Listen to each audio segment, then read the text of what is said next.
Bismillahirrahmanirrahim. Assalamualaikum warahmatullahi wabarakatuh.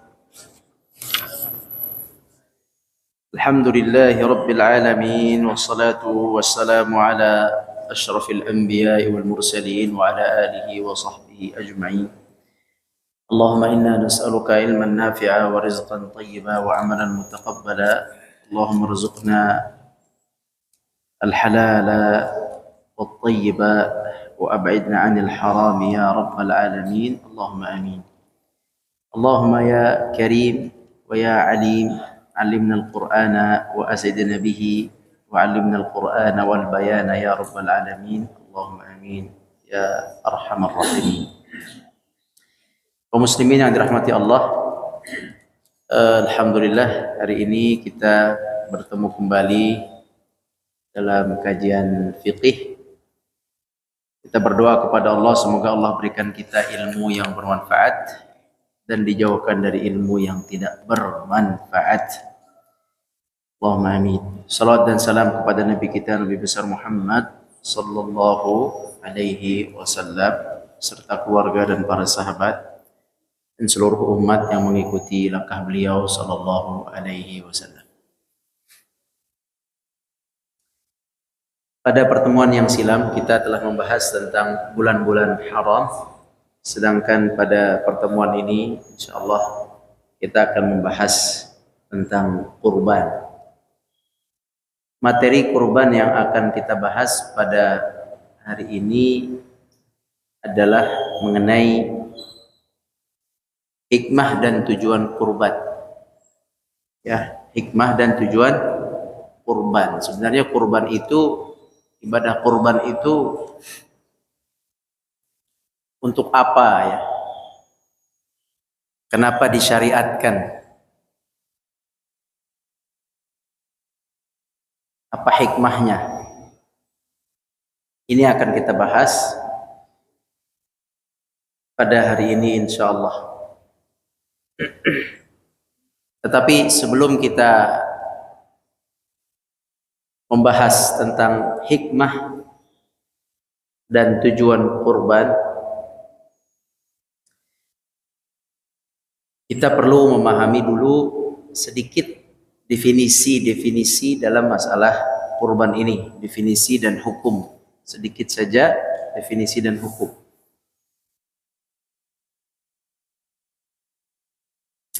Baik, apa arti kurban? Apa arti kurban? Jadi kita sebutnya kurban pakai huruf Q. Kurban. Qaf, sebenarnya bahasa Arabnya adalah qaf ya, qaf. Kurban. Ada sebagian yang mengatakannya korban. Ya, mungkin itu tercampur sedikit ya, tercampur sedikit korban. Sehingga ada pemahaman bahwa dalam Idul Adha itu kita harus berkorban begitu. Berkorban. Korban atau korban. Kita harus mengkorbankan kecintaan kita. Kita gadaikan begitu. Ada yang memahami seperti itu. Kita korbankan yang kita cintai. Kita korbankan harta kita untuk Allah. Gitu. Ada yang memaknai seperti itu. Seolah-olah berkorban itu, korban itu adalah sesuatu yang kita sebenarnya tidak mau tapi kita korbankan gitu. Itu kata korban, korban bencana alam, korban saya jadi korban gitu. Saya mengkorbankan diri saya korban. Jadi kita harus berani berkorban begitu. Jadi ada pemahaman ke situ. Ada yang membawa ibadah kurban. Kurban jadi korban. Hah?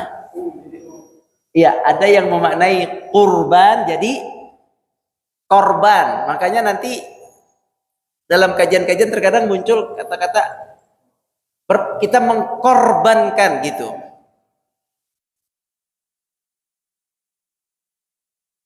Ngerti ya? Bener nggak sebenarnya ibadah 10 Zulhijjah itu artinya korban? Bener nggak sih? Korban. Sebenarnya bukan korban sebenarnya. Dia sebenarnya kurban pakai qaf. Kurban. Kurban itu artinya taqarrub. Taqarruban ilallah. Apa taqarruban? Mendekatkan diri. Jadi bukan saya mengkorbankan, bukan, ini bukan. Kalau mengkorbankan seolah-olah terpaksa, seolah-olah ada sesuatu yang dirugikan. Tapi saya ikhlas tapi dirugikan, seolah-olah ada yang apa ya namanya? Ada yang jadi korban gitu. Ya. Jadi ini sebenarnya maknanya bukan semata-mata dia jadi korban, bukan. Jadi kurban, kurban. Apa arti kurban? Mendekatkan diri, taqarruban ilallah, taqarruban ilallah, taqarruban atau kurban, qarib. Allah berfirman, wa idza sa'alaka ibadi anni fa inni qarib. Seandainya hambaku bertanya kepadaku, maka katakan aku qarib, aku dekat. Jadi makna kurban adalah mendekatkan diri. Makna kurban adalah mendekatkan diri. Mendekatkan diri kepada Allah Subhanahu wa taala. Kurban, taqarruban ilallah. Nah, cara mendekatkan diri kepada Allah itu banyak sebenarnya.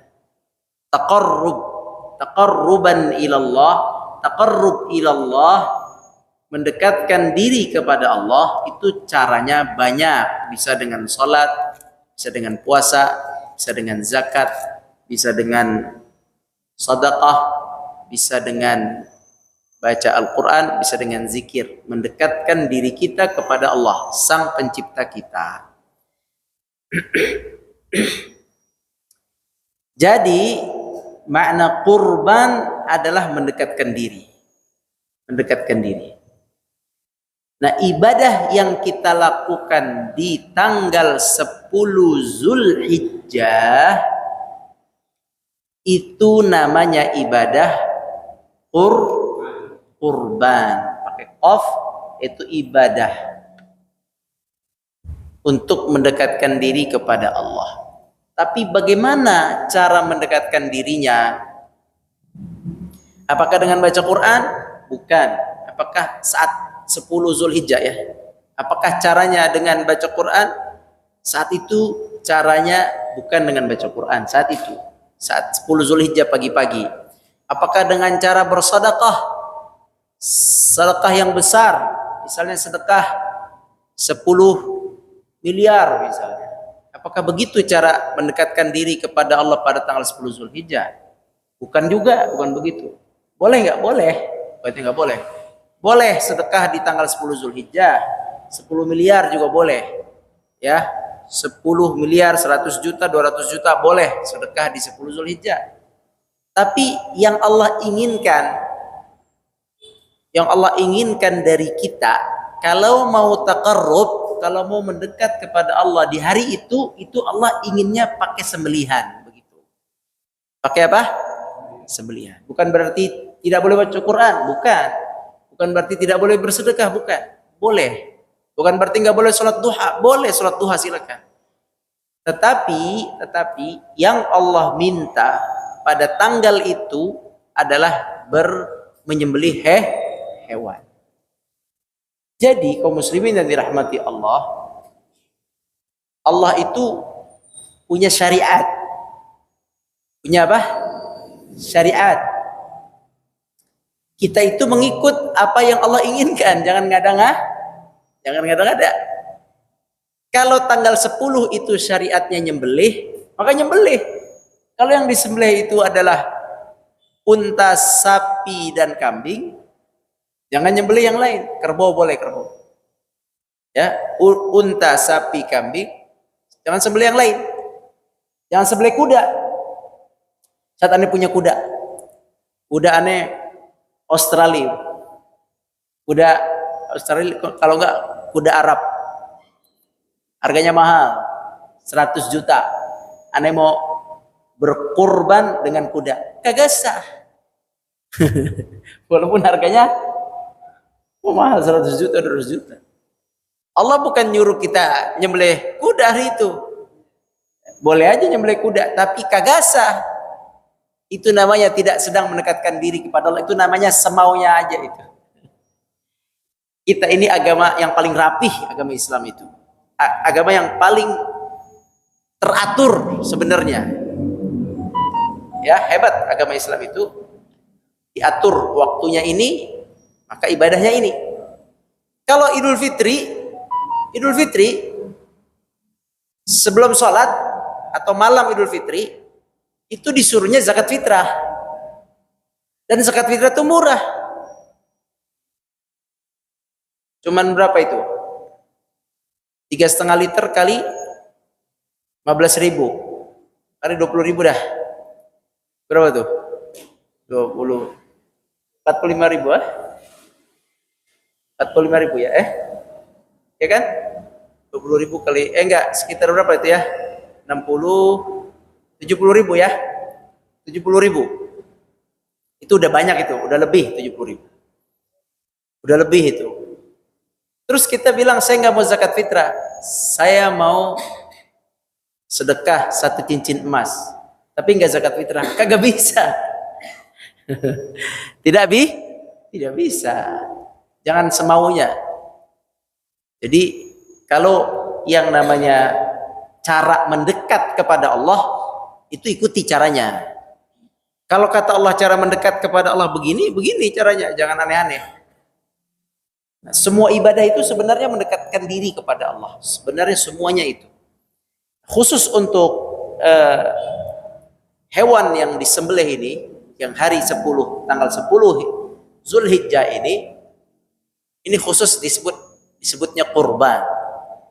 Disebut kurban, atau ada istilah lain udhiyah. Udhiyah adalah hewan yang disembelih di waktu duha, dari kata duha. Dhahiyah, udhiyah, duha. Disebut kurban karena dia untuk mendekatkan diri kepada Allah. Kenapa disebut kurban? Karena dulu orang nyembelih itu buat sesajen, buat ngedekat kepada buat setan, buat jin. Itu orang dulu nyembelih itu buat setan, buat jin, buat patung, buat Nyi Roro Kidul. Buat arwah yang tidak jelas. Nah, digantilah namanya untuk Allah, kurban, taqarruban ilallah, untuk mendekat kepada Allah, bukan untuk yang lain. Allah berfirman, fajtanibur rijsa wal authan, jauhkan yang kotor-kotor, jauhkan menyembelih untuk selain Allah. Jauhkan menyembelih untuk selain Allah. Kan disebut kurban agar tujuannya jelas, mendekatkan diri kepada Allah. Jadi apa itu kurban? Kurban adalah hewan yang disembelih di tanggal 10 Zulhijjah ba'da salatul Id, harus setelah salat Id, yakni jam-jam 7 lah udah bisa disembelih. Jam 6:30 sudah bisa disembelih.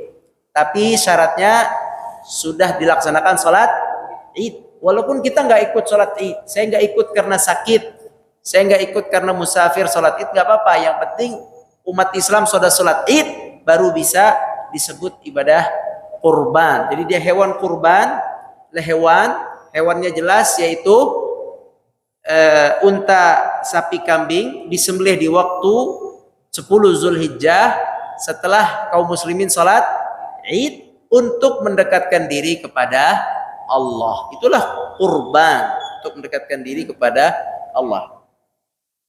Apa hukumnya? Hukumnya adalah sunnah muakkadah, sunnah yang dianjurkan, sangat-sangat dianjurkan bagi yang mampu. Bagi yang mampu. Kalau tidak mampu, tidak dianjurkan.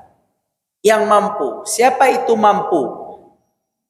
Yang mampu adalah yang punya, yang memiliki rizki untuk makan di hari itu, tanggal 10, tanggal 11, tanggal 12, tanggal 13. Dia bisa makan untuk dia dan keluarganya. Dia bisa hidup untuk dia dan keluarganya tanggal 10, 11, 12, 13. Perlu berapa untuk hidup 4 hari itu? Sama listriknya, sama kontrakannya. Perlu berapa? Enggak apa? Perlu berapa? Coba biar pada berkurban ini. Jadi kurban tuh mampu bukan berarti harus orang kaya, bukan. Bukan orang kaya, mampu. Kalau orang kaya itu adalah zakat mal, itu baru orang kaya. Kalau kurban nggak mesti. Jadi gimana mampu itu? Dia bisa makan, hidup, dia bisa beli makan, bisa tinggal, bisa bayar listrik buat dia dan yang ditanggungnya. Dari kapan? Di tanggal 10, 11, 12, 13, 4 hari. Berapa itu? Biaya hidup 4 hari. Listrik semuanya lah. Kita pakai biaya di hotel aja. Karena hotel udah include listrik. Kalau kita nyewa hotel-hotel murah atau kamar-kamar murah, itu kamar itu sehari 100.000, 200.000, 200.000. Ya, 200.000. 100.000 lah yang murah, 100.000. Makan itu sehari yang bagus-bagus sedikit lah, jangan yang 100.000 lagi sama minumnya. Jadi 200.000.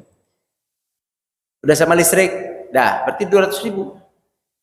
Anaknya, istrinya 1, sama anaknya 2, berarti mereka berempat. 200.000 kali 4 berapa? 800.000. 800.000 kali 4 hari, tanggal 10, 11, 12, 13. Jadi berapa tuh? 3,2. Ya, sekitar punya uang 5 juta. Gak punya utang dia ya, gak punya utang. Ya. Terus gimana kalau ntar saya punya uang, jadi dia butuh 5 juta untuk 4 hari keluarganya. Banyak juga ya. Jadi orang yang punya tabungan di atas itu, berarti di atas itu. Di atas itu. Jadi kalau dia punya tabungan di atas itu lebih dari 5 juta, dia hendaknya berkurban. Hendaknya dia berkurban. Kalau dia punya lebih. Karena dagingnya itu nanti dimakan juga sama dia. Daging yang dia kurbankan itu juga bisa buat lauk di rumah. Jadi mampu itu adalah bukan berarti kaya. Orang yang punya tabungan 10 juta, 20 juta, 10 juta cuman sedikit, oke lah, 15 juta, 20 juta. Yang punya simpanan segitu, ya, itu dianjurkan untuk bisa berkurban. Sunnah muakkadah berkurban. Kecuali kalau dia cuma punya tabungan 5 juta. 5 juta patungan sapi berapa? 3,5. Sisa 1,5. Repot juga 1,5, kasihan dia. Nah, kalau dia punyanya 10, bisa. Punya 12 bisa, 15 bisa. Gitu ya. Jadi dilihat, ditimbang-timbang. Jangan sampai kita tabungannya lumayan tapi tidak berkurban. Berkurbanlah dan Allah akan mengganti rezeki kita. Kita bisa cari yang paling murah kalau kita tidak sanggup yang besar. Seperti itu. Jadi hukum kurban adalah sunnah muakkadah bagi yang mampu tentunya. Kalau yang tidak mampu, tidak. Allah berfirman, fasalli li rabbika wanhar. Fasalli, dan salatlah untuk Allah, untuk Tuhanmu Allah. Fasalli li rabbik, salatlah untuk Allah. Wanhar, dan sembelihlah untuk Allah. Sembelihlah untuk Allah. Ya, Nabi Shallallahu Alaihi Wasallam, beliau pernah jadi orang kaya nggak? Kalau miskin pernah. Pernah jadi orang kaya nggak? Pernah. Pernah beliau jadi orang kaya beberapa kali. Kalau Nabi jadi orang kaya, terus hartanya, kalau harta Nabi disimpan setahun, Nabi kaya nih, dapat rezeki banyak dari perang. Disimpan setahun hartanya. Disimpan berapa tadi? Setahun, kayak kita simpan setahun. Berarti setelah setahun Nabi kena zakat gak? Hah? Udah disimpan setahun. Emas misalnya disimpan setahun. Kena zakat gak berarti? Kena zakat, namanya zakat mal. Bener gak? Bener kan? Bener kan? Udah disimpan setahun kena zakat. Sekarang pertanyaannya, Nabi pernah nggak bayar zakat?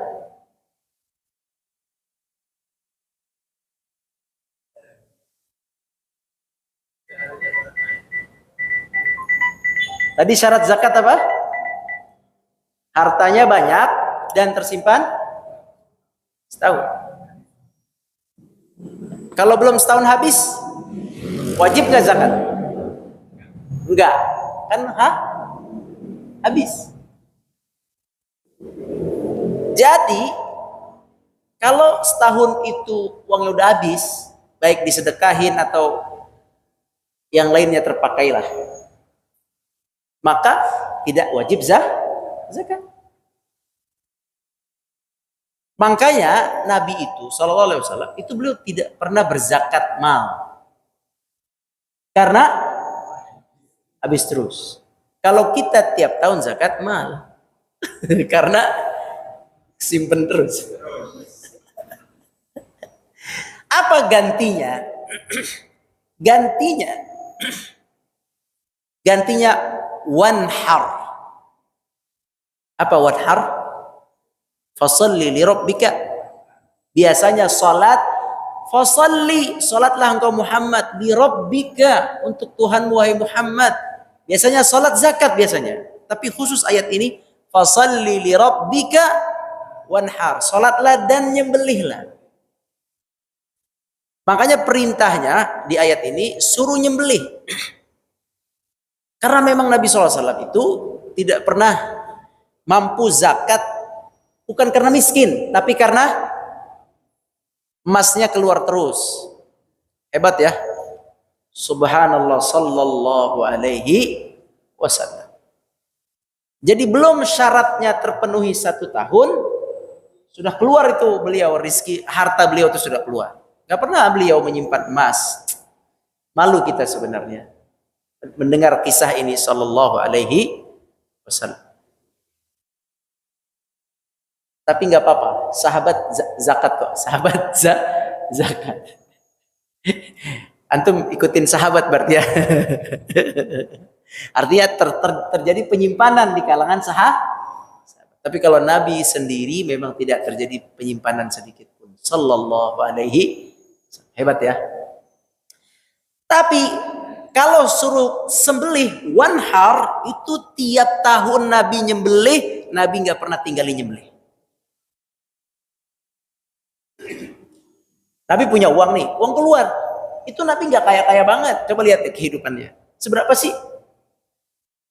Nggak kaya-kaya banget. Paling pun Nabi, kalaupun Nabi itu punya persiapan dan itu hadis sahih dan itu benar dan itu dilakukan, itu adalah Nabi punya beras untuk setahun atau gandum untuk setahun. Itu aja.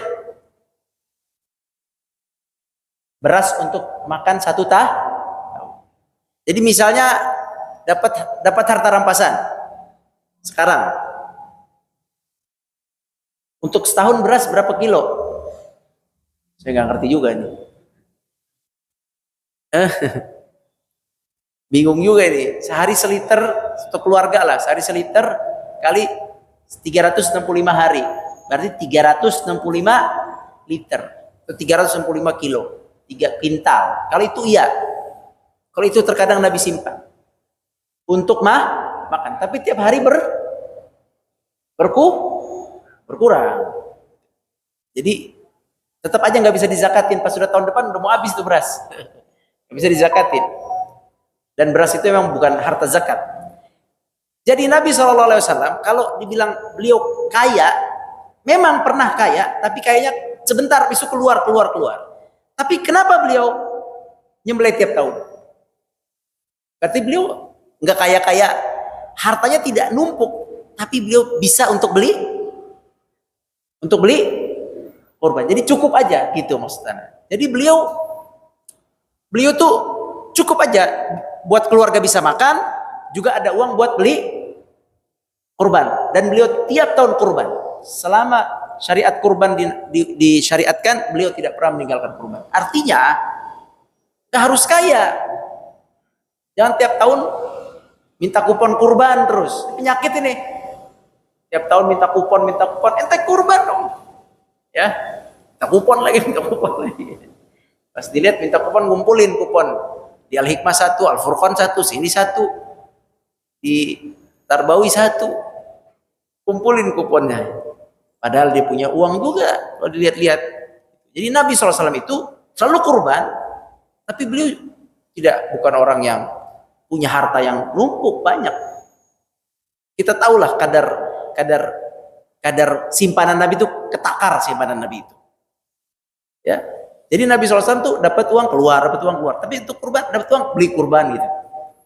Artinya apa? Kaum muslimin, kurban itu disunnahkan dengan muakkad. Sangat-sangat ditekankan. Tidak haruskah kaya. Kata Nabi SAW, barang siapa yang punya kelapangan. Yakni kelapangan maksudnya apa? Dia bisa beli kurban, terus anak-anaknya bisa makan, bisa tinggal, bisa hidup. Nggak bakalan kekurangan, nggak bakal minta-minta. Sembelihlah kurban. Begitu. Karena siapa yang punya kelapangan, dia nggak mau berkurban, jangan dekat-dekat masjid saya, kata Nabi SAW. Jangan dekat-dekat masjid saya, kata Nabi SAW. Gitu. Jadi hati-hati, banyak kaum muslimin begitu. Apa namanya? Sebenarnya dia bisa, cuman dia tidak mau. Ya, dia menganggap saya belum kaya, belum ini, enggak harus kaya. Karena tadi fasholli li rabbika wanhar, salatlah dan berkurbanlah. Karena Nabi sendiri pun tidak pernah berzakat, saking uangnya tidak pernah terkumpul, tapi Nabi selalu kurban dengan uang yang cukup atau pas bisa berkurban, dan tidak pernah ditinggalkan kurban oleh Nabi SAW. Sehingga kurban hukumnya apa? Sunnah muakkadah. Baik, sekarang apa hikmah kurban? Hikmah kurban kaum muslimin,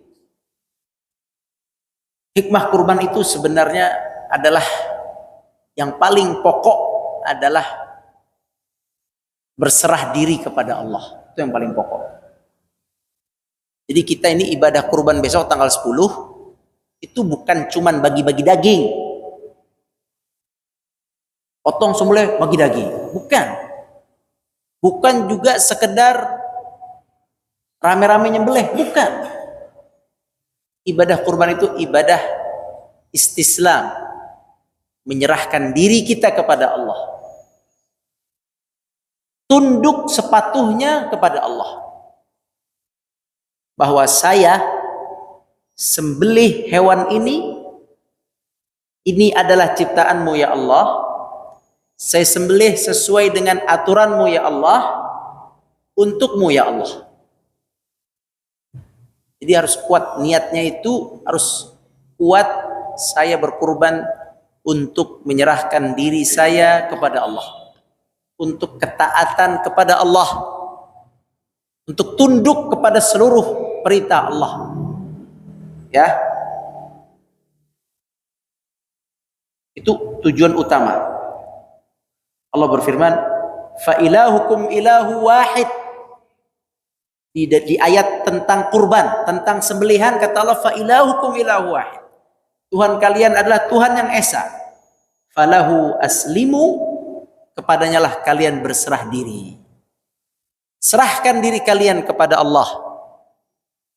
Tundukkan diri kalian kepada Allah dengan cara apa? Ikuti aturan Allah tanggal 10, yaitu kurban. Jadi bukan cuma punya orang kaya, tapi siapa yang bisa untuk beli hewan, yang penting keluarga nggak kelaparan, tundukkan diri untuk Allah Azza wa Jalla. Ya, jangan nunggu kaya, tundukkan diri untuk Allah Subhanahu wa taala. Wa falahu aslimu, berserah dirilah kepada Allah. Dan itulah kisah Nabi Ibrahim. Kisah kurban, bagaimana kisah kurban? Awalnya kan seperti itu. Nabi Ibrahim disuruh oleh Allah untuk apa? Untuk nyembelih. Nyembelih siapa?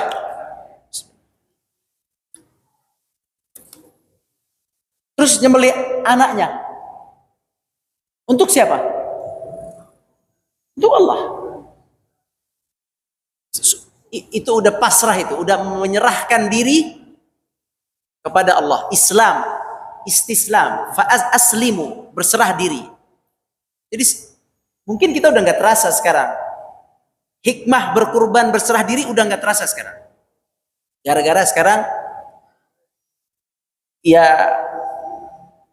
mungkin lebih seru bagi-bagi dagingnya kali ya.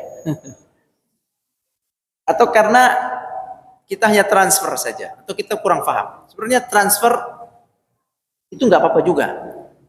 Kita bayar nggak apa-apa juga. Yang penting kita paham dulu nih, ketika saya transfer, ketika saya bayar, ya Allah, saya bismillah, saya niat serahkan diri saya, ketaatan saya kepadamu. Saya membeli hewan kurban untuk disembelih untukmu ya Allah, karenamu, atas namaku dan keluargaku, aku titipkan kepada Masjid At-Taibah misal. Dah. Tinggal Masjid At-Taibah yang dititipkan menjalankan amanah dengan sebaik-baiknya. Begitu. Jadi yang pertama, hikmah atau tujuan dari kurban adalah istislam. Menyerahkan diri pada Allah. Seperti mana aslinya Nabi Sulaiman tunduk, Nabi Ibrahim tunduk seutuh-utuhnya, setunduk-tunduknya, hatinya tunduk pada Allah.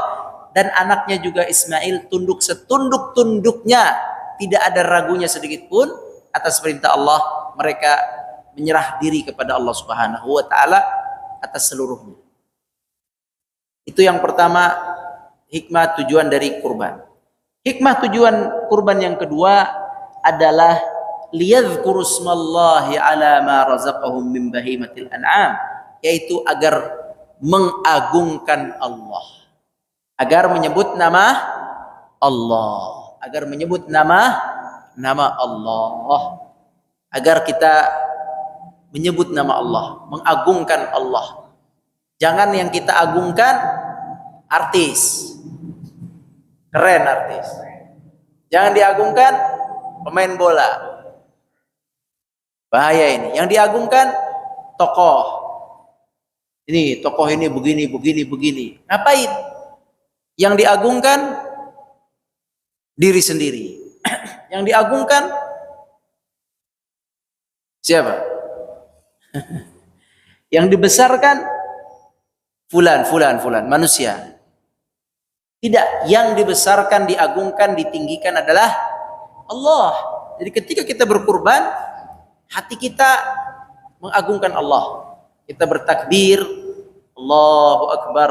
Allahu Akbar, Allahu Akbar. Kita baca nama Allah, Bismillah, Allahu Akbar, Bismillah, Allahu Akbar. Gitu. Dengan nama Allah, Allah yang Maha Agung, Allah yang Maha Agung, Allah yang Maha Agung. Ya, kalau orang kafir, mereka mengagungkan Tuhan mereka. Ya kan gitu kan, disebut Tuhan mereka namanya, disebut namanya. Dulu orang Quraisy, mereka mengagungkan berhala mereka. Mereka mengatakan Lata yang tinggi, Uzza yang tinggi, itu dibesar-besarkan Tuhan mereka. Dan itu salah. Tidak boleh. Kita tidak boleh membesarkan kecuali Allah. Subhanallah, kita ucapkan subhanallah, Allahu Akbar, Allah Maha Besar, Allah Maha Agung. Jadi dalam tujuan berkurban ini atau hikmah berkurban ini 3 hari. Ada yang berpendapat 4 hari. Dari tanggal berapa? 10, 11, 12. Ada yang berpendapat sampai 12, ada yang berpendapat sampai 13. Terserah untuk mau ikut yang mana. Kalau untuk hati-hati sampai 12 aja. Tapi kalau mendesak nggak bisa 11 dan 12, 10, 11, 12 nggak bisa. Mendesak nggak apa-apa pakai yang 13. Karena ini juga ada pendapat yang bisa diambil juga, 13. Kita anggap 13, berarti 4 hari. 4 hari ini kita bertakbir. Allahu Akbar. Allahu Akbar. Bertakbir ba'da shalah. Bertakbir siang dan malam dianjurkan bertakbir. Juga dianjurkan bertakbir saat menyembelih hewan kurban. Apa bedanya menyembelih hewan kurban dengan menyembelih hewan yang bukan kurban? Kalau yang bukan kurban itu cukup dengan bismillah. Kalau yang kurban dianjurkan bismillah Allahu Akbar. Itu. Bismillahi Allahu Akbar begitu. Bismillahi Allahu Akbar begitu. Bismillahi Allahu Akbar. Di double ya. Bismillahi Allahu Akbar. Jadi mengagungkan Allah, membesarkan nama Allah Subhanahu wa taala. Itu hikmahnya. Azan ya. Jadi hikmah pertama berserah diri kepada Allah. Ini ibadah, diatur ikuti aturannya. Yang kedua untuk menyebut nama Allah Subhanahu wa taala. Yang ketiga, tujuan dari kurban ini adalah Allah ingin memberikan kita pahala yang besar. Bagaimana pahalanya? Disebutkan dalam hadis, pahalanya adalah setiap rambutnya, setiap bulu dari hewan tersebut dihitung sebagai 1 pahala. Berapa jumlah rambut atau bulu domba? Tanya panitia, nggak tahu juga. Allah ingin kasih pahala besar, pahala besar, pahala besar. Jadi tidak bisa diremehkan. Makanya kata ulama, hewan kurban yang disembelih walaupun harganya 2,5 juta, lebih besar pahalanya dari sedekah 10 juta. Sebab hewan kurban itu setiap rambutnya mendapatkan hitungan pahala di sisi Allah. Ya, bahkan kata Allah dalam hadis kata Nabi, sebelum tetesan darah menetes di tanah, pahala sudah sampai kepada Allah. Cepat sekali. Cepat sekali. Artinya kaum muslimin, ini ibadah yang Allah khususkan untuk menambah pahala kita. Allah sayang sama kita. Dikasih ibadah gampang, beli, sembelih. Kalau dapat pahala besar daripada kalian bersedekah dengan uang pada hari itu. Mungkin itu aja dulu karena udah mau azan ya. Tapi intinya berkurbanlah. Jangan nunggu kaya raya. Yang bisa ngasih makan, ngasih hidup suami istrinya, istri dan anak-anaknya tanggal berapa? Tanggal berapa tadi? Bisa ngasih makan 10, 11, 12, 13. Bisa ngasih makan mereka, masih cukup tabungan, korban. Karena kurban bentuk penyerahan diri, ketaatan kepada Allah, bentuk mengingat Allah, dan yang ketiga Allah ingin kasih di dalamnya pahala yang besar yang tidak tergantikan dengan amal soleh lainnya di hari itu. Wallahu alam. Selamat berkurban. Yang benar dari Allah, yang salah dari ana mohon maaf. Nanti kita lanjutkan di pekan depan. Subhanakallahumma bihamdik, asyhadu an la ilaha illa anta, astaghfiruka wa atubu ilaik. Wassalamualaikum warahmatullahi wabarakatuh.